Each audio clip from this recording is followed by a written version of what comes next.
Hey guys, today I'm going to be sharing a few simple steps to help you declutter and organize your children's books.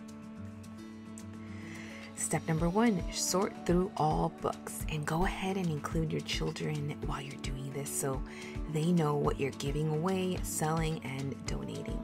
Step number 2, separate books into 3 piles like keep, give away, and sell. Step number 3, list themed set books up for sale. I usually list them up for sale on Facebook Marketplace, and I've had great success by doing this.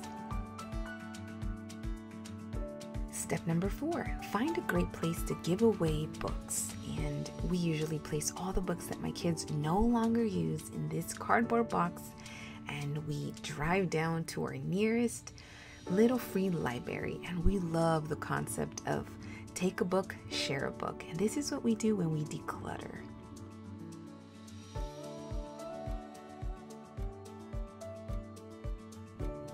Tip to stay minimal. Remember, libraries can help keep you from buying more books. I hope you guys enjoyed this video. I will catch you in a future video. Bye!